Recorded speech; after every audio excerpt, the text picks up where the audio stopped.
How you doing, everyone? Welcome back. Well, we've been talking about shootings lately, haven't we? Yeah. Especially since the one in Minneapolis, and of course um, is a that one has been a bigger deal than some others have been that have had higher body counts. Why is that one a bigger deal? Well, because it was a trans shooter, right? Because, those trans people are just so dangerous, aren't they, right? Well, I've already done a video on that. I'm not going to demonize trans people because, I'm sorry, they just are not a massive threat. They're just not. Alright? We've got, what, maybe a tenth of 1% of all shootings have been by trans people, with them making up only 1% of the population. So, yeah, I'm not going to scapegoat them, especially when my demographic makes up about 30% of the population and is responsible for about 54% of the shootings. So, let's stop scapegoating people and let's look at what's really,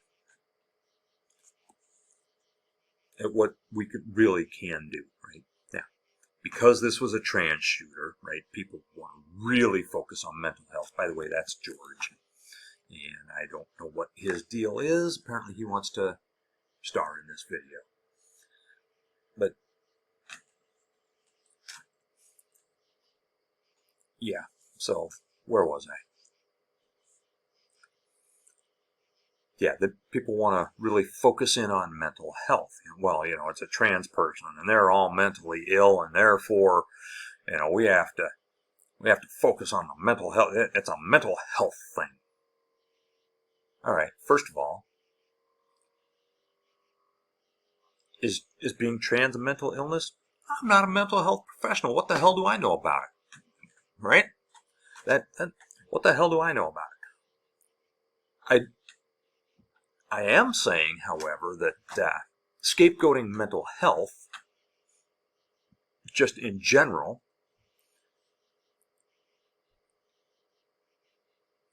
is not accurate. And by the way, just to clarify my position on whether trans is a mental condition or not, I don't know. I haven't done the research, but I know that officially it is not. So I'm going to default to that position because I'm not an expert in the field. All right? Not being an expert in the field and it not being classified as a mental illness, I am going to default to it is not a mental illness. All right? Same with being gay, same with several other things that, people like to think are mental illnesses but are not. Right? So I'm going to let the experts make that determination. I am not qualified. What I do know is that people are worthy of being treated with dignity and respect, no matter what.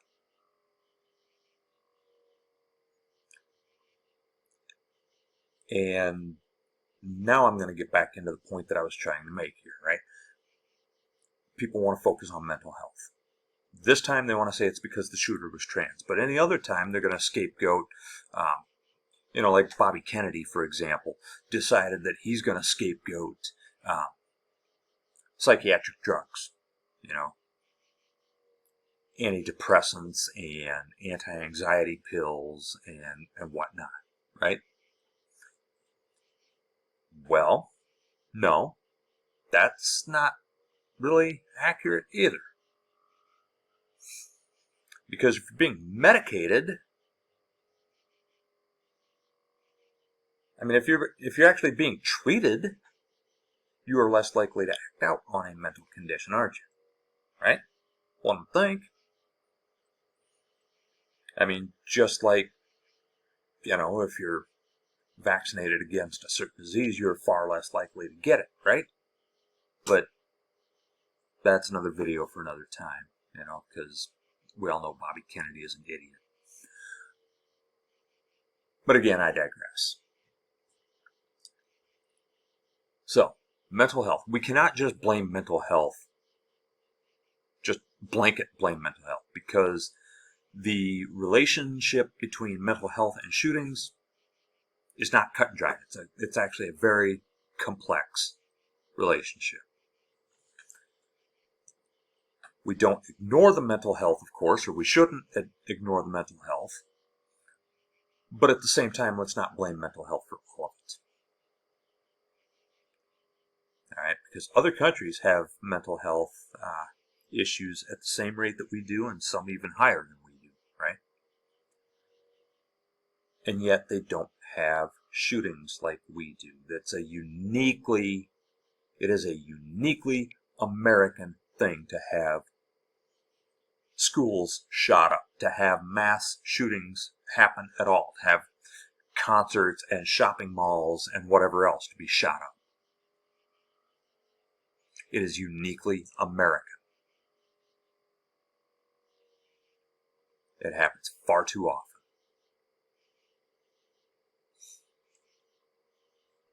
So, yes, we focus on mental health. But what else can we focus on, right?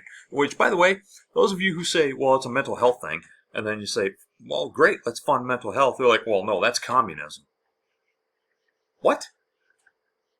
All right, so you're cool with your kids being shot dead in schools because you don't want communism, even though you don't understand what communism is, right? Whatever.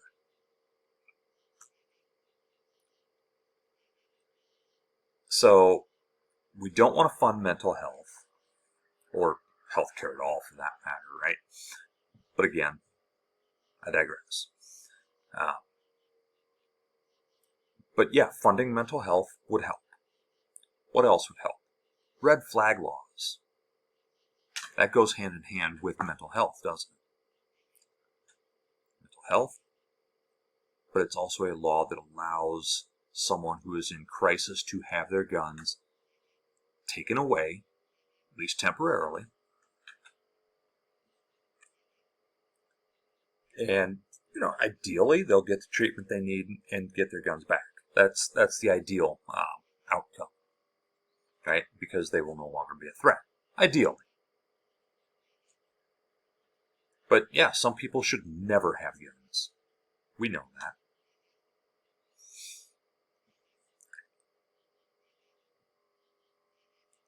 But what else can we do?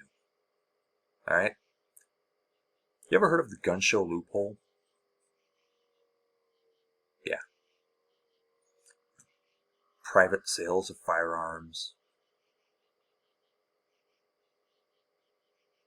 Let's get rid of those. If you come to me with, let's just say $500, right, for one of my guns, you hand me the 500, I hand you the gun. Nobody knows anything about it, right? That whole transaction is completely untraced.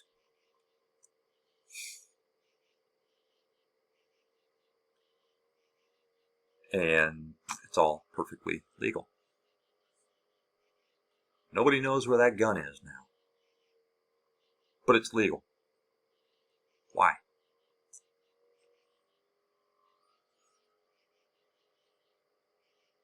In fact, if I were to sell you one of my guns, it might actually come back on my dad, who has actually been deceased for 11 years. So, because I inherited some guns from him, right? So, depending on which gun it is, it could come back on a guy who is no longer walking this earth, right? So yeah, let's Let's stop the private sale of firearms.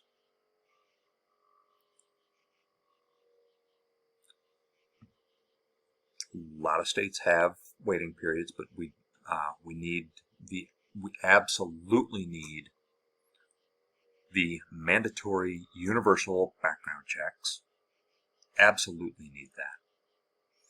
Now, I don't believe that banning certain firearms is the way to go.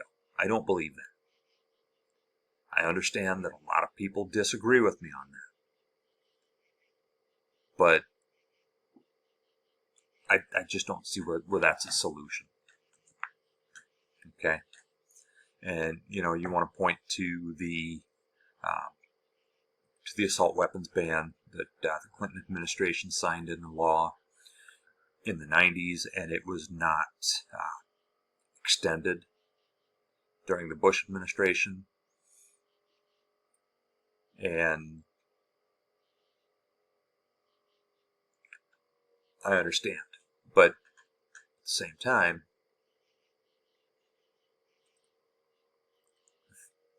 those weapons never really went away, did they?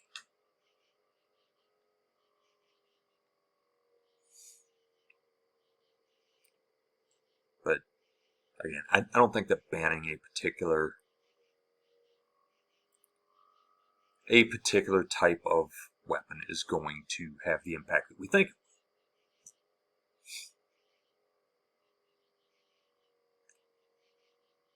Which is not to say we don't do anything, right? Like I said, background checks and red flag laws. I have age restrictions.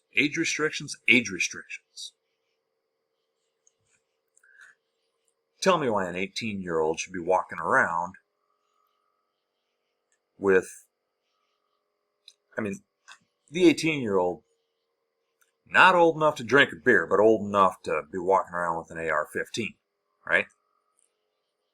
But yet can't have a handgun until 21.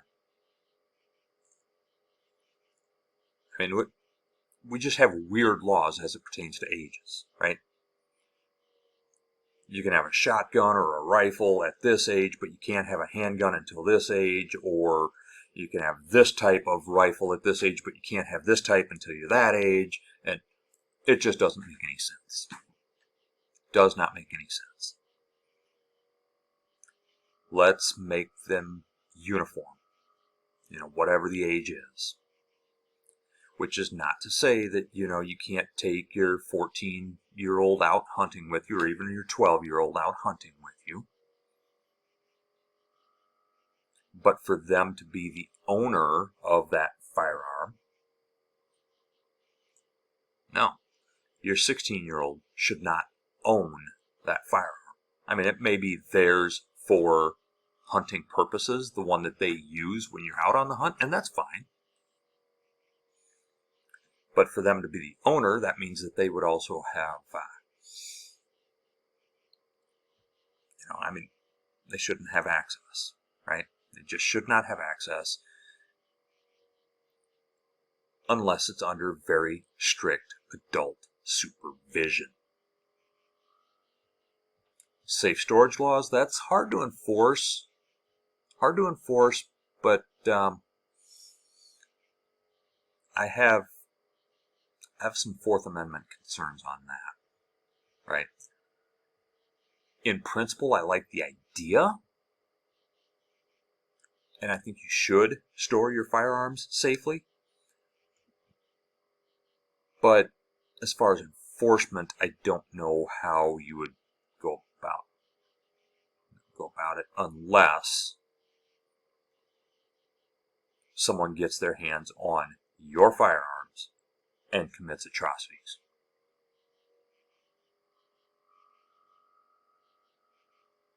So there are a few things that we can do and we need to do.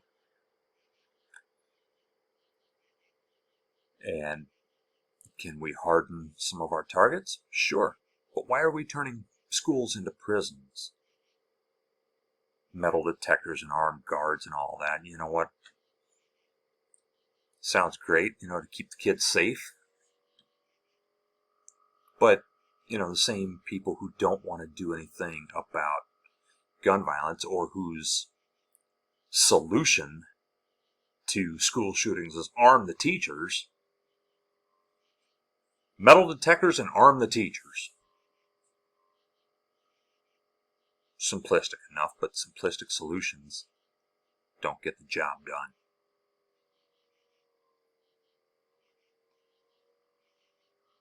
First of all, arming teachers, terrible idea. I'll do another video on that some other time. And not just arming teachers, but just turning schools into prisons in general. I'm not saying that metal detectors are a bad idea, but they're also not the end-all, be-all that we want them to be. So, yeah, I mean, we can harden the targets. But at the same time, why don't we just kind of focus less on, not focus less on hardening the targets, but let's focus more on preventing it to begin with. Nobody wants to focus on prevention. They just want to focus on, hey, you know what, if this happens, when this happens, this is how we're going to respond to it. No, because you're still going to have kids doing duck and cover drills. That is not acceptable. I'm sorry, but a first grader has no business knowing what a duck and cover drill is. They shouldn't know that.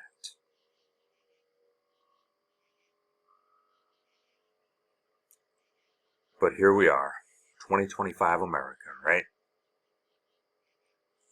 Yay. Call it the land of the free, but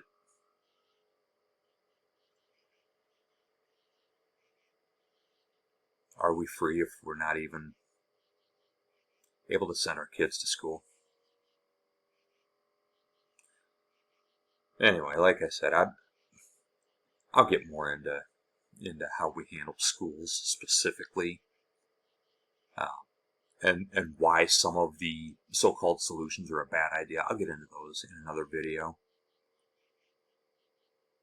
But before I go, I just want to say thanks to, everybody who's been watching my videos, because my channel has actually doubled in size over the last few days. Now, before you go saying, hey, wow, that's impressive, by doubling in size, I meant we went from 60-ish, 65, 60, less than 70. We went from less than 70 to 125 as of time of recording. So, and that's just in a few days. So, and it took me over a year to get up to that 60-ish number, that less than 70 number. So anyway, thank you for that. And hopefully you'll continue engaging with my content. And I'll see you next time.